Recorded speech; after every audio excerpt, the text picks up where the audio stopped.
It's the eighth wonder of the world. He who understands it, earns it. He who doesn't, pays it.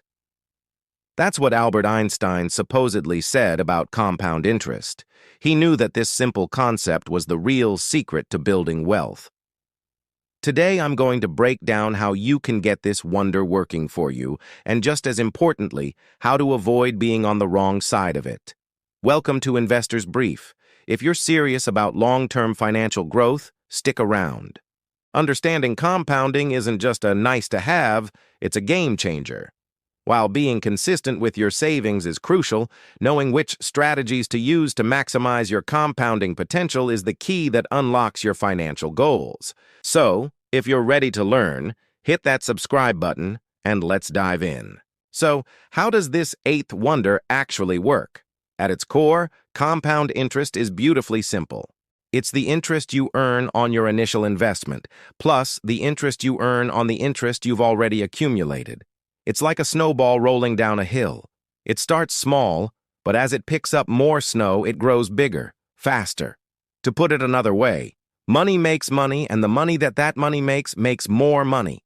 Over time, this interest-on-interest effect leads to incredible exponential growth. But remember, this works both ways. If you have debt, compounding interest can make what you owe grow just as quickly.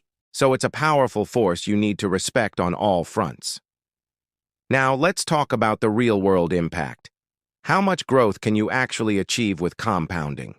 To show you its phenomenal power, let's look at a story of two investors, Olivia and James.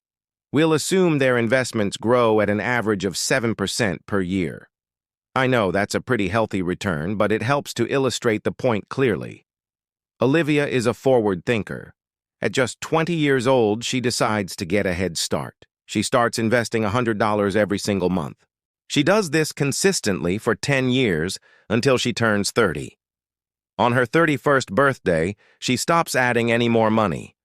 She simply leaves her investment pot to continue growing on its own until she's ready to retire at age 70. James, on the other hand, is a bit more like many of us. He thinks, "I'll earn more later, so I'll start saving then." He puts off his finances until he's 30. On his 31st birthday, he starts saving that same $100 each month. But unlike Olivia, James never stops. He keeps contributing $100 every month right up until his 70th birthday. He invests for 40 years, while Olivia only invested for 10. So, who comes out on top? The results are genuinely remarkable. By the time they both reach age 70, Olivia's investment pot is worth $27,000, more than James's. Let that sink in. By starting just 10 years earlier, Olivia's money worked so hard for her that it completely made up for the nearly 4 decades of contributions that James made. That, my friends, is the magic of compounding in action. So what are the key ingredients that make this magic happen? There are a few critical factors that determine how effectively your investments grow over time. First and most important is your time horizon. Time is the secret sauce. The longer your money is invested, the more opportunities it has to compound and grow. For example, if you invest $10,000 with an 8% annual return, after 10 years you'd have about $21,600. That's pretty good. But if you leave that same investment for 30 years, it grows to over $100,000. That's the power of giving your money time to work. Now, of course, an 8% sustained return usually involves a stock-heavy portfolio, which comes with more volatility, but the principle remains the same. The earlier you start, the better. Second is the rate of return. Even small differences in your return rate can lead to massive differences in the long run. An investment growing at 6% a year will take about 12 years to double, but one growing at 8% will double in just 9 years. A higher rate of return dramatically amplifies the compounding effect, which is why choosing the right assets for your goals is so important. Next is the compounding frequency. This is about how often your returns are calculated and added to your principal. It could be daily, monthly, quarterly, or annually. The more frequently your investment compounds, the more it grows. For instance, a $1,000 investment at 5% annual interest will grow to about $1,229 over 10 years if it compounds annually. And finally, we have consistency and reinvestment. To keep the snowball growing, you have to let it keep rolling. This means reinvesting your earnings, like dividends or interest payments, back into your investment. If you withdraw those earnings, you interrupt the compounding process and slow down your growth. Also, consistently adding to your investments, like our friend Olivia did, supercharges the effect. A monthly contribution of $500 to a portfolio with a 7% annual return can grow to nearly $610,000 after 30 years.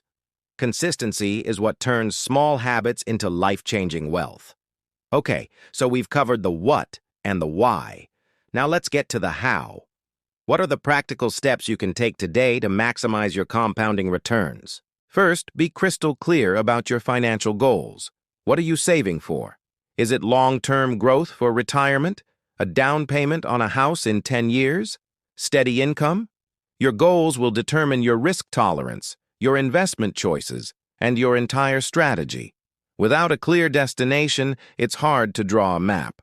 Second, and I can't say this enough, start early. Time is your single greatest asset in this journey. An investor who starts at 25 will accumulate massively more wealth than someone who starts at 40, even if they invest the exact same amount. Don't wait for the perfect time. The best time to start was yesterday. The second best time is right now. Third, choose investments with growth potential. Compounding works best with assets that have a good track record of growth. Things like stocks, ETFs, and mutual funds are designed to generate the kinds of returns that really amplify compounding over time. Just make sure you select investments that align with your personal risk tolerance. Fourth, you must reinvest your earnings. This is non-negotiable for maximizing compounding. Many brokerage accounts have a feature called a dividend reinvestment plan, or DRIP. Turn it on. This automatically uses any dividends you receive to buy more shares of the same stock or fund. It's the definition of making your money work for you, creating that exponential growth curve. Fifth, automate your investments. We are all human. We get busy, we forget, or we let our emotions get in the way. Automating your contributions takes all of that out of the equation. Set up a recurring transfer from your bank account to your investment account every payday. This ensures you're consistent, which is absolutely vital for long-term success.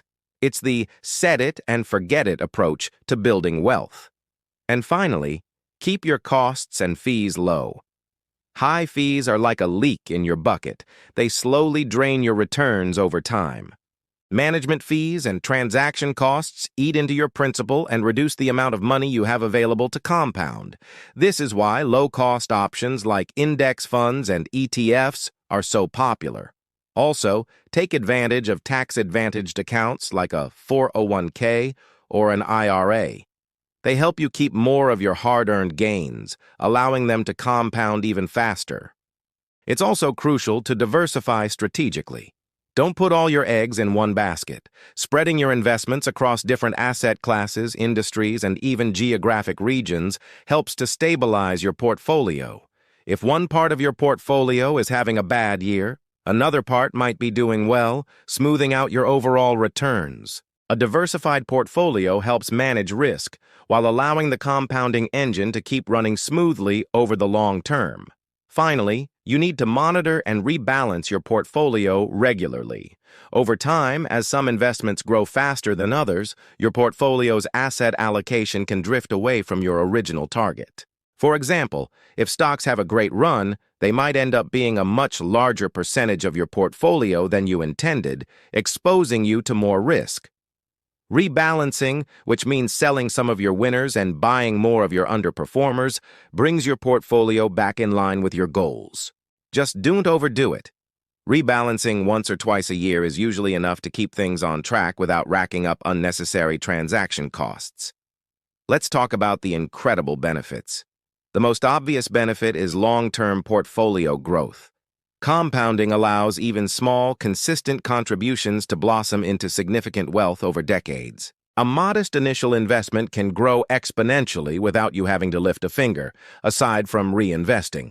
For example, a single investment of just $5,000 at a 7% annual return can grow to about $38,000 after 30 years, and that's with no additional contributions. It's a powerful, passive way to build wealth. Compounding also serves as a fantastic defense against inflation. Inflation is the silent thief that erodes the purchasing power of your money over time. If your cash is just sitting in a low-interest savings account, it's actually losing value each year. But by investing in growth-oriented assets, compounding can help your money grow faster than the rate of inflation, preserving and even increasing your real wealth. This ensures that your future self will have the purchasing power needed to live comfortably.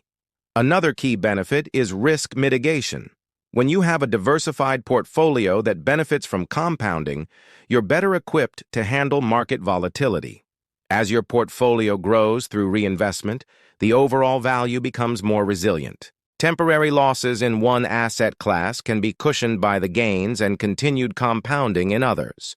This provides a level of stability and helps you stay the course during turbulent economic times instead of panic selling at the worst possible moment. As you can probably tell, one of the biggest takeaways here is the massive advantage it gives to early investors. The sooner you start, the more compounding cycles your money goes through. Let's imagine two people. One starts investing $200 a month at age 25, and the other starts investing the exact same amount at age 35. By the time they both reach retirement, the person who started at 25 will have accumulated significantly more wealth, all thanks to that extra decade of compounding. It's a clear demonstration that when it comes to investing, time in the market is far more important than timing the market. Of course, while compounding is powerful, there are some common mistakes that can sabotage your progress. One of the biggest is making frequent withdrawals. Every time you take money out of your portfolio, you're not just reducing your principal, you're crippling the compounding process. You're shrinking the base from which future returns can grow. Think of it as constantly taking a chunk out of that snowball as it's trying to roll downhill. To maximize growth, leave your investments untouched for as long as possible. Another major mistake is overlooking investment costs. As I mentioned before, high fees are a drag on your returns. A portfolio with 2% annual fees will grow much slower than one with fees of just 0.5%. Over 30 or 40 years, that difference is astronomical. Always be mindful of management fees, expense ratios, and transaction costs. Choosing low-cost index funds and ETFs is one of the easiest ways to keep more of your hard-earned money working for you. Inconsistent contributions can also undermine the compounding effect. Life happens, and it can be tempting to skip a month or two of investing, but consistency is key. Regular investments, even small ones, build momentum and ensure your portfolio grows steadily. Contributing $150 a month for 20 years will yield a much better result than making sporadic, larger investments over the same period. Automation is your best friend here. Neglecting diversification is another pitfall. Putting all your money into a single hot stock or one sector might seem exciting, but it's incredibly risky. If that one investment goes south, your entire portfolio suffers, and the compounding process can be severely disrupted or even reversed. A well-diversified portfolio spreads risk and provides a more stable path to growth, which is exactly what you want for long-term compounding. Finally, failing to consider tax efficiency can be a costly mistake. Taxes on dividends, interest, and capital gains can take a significant bite out of your returns, slowing down the compounding process. By utilizing tax-advantaged accounts like retirement funds or tax-free savings accounts, you can legally shield your investments from taxes, allowing 100% of your earnings to be reinvested and continue growing. It's a simple but incredibly effective way to boost your long-term results. To wrap things up, the role of compounding returns in building long-term wealth is undeniable. By understanding its principles, time, consistency, and strategic reinvestment, you can harness its exponential power to achieve your financial goals. Whether you're planning for retirement, saving for a major purchase, or simply looking to preserve and grow your wealth, a disciplined compounding strategy is your most reliable path forward. Starting early, investing consistently, keeping costs low, and staying the course are the keys to unlocking its full potential. And that's all for today's video. I really hope you found this breakdown of compounding returns helpful.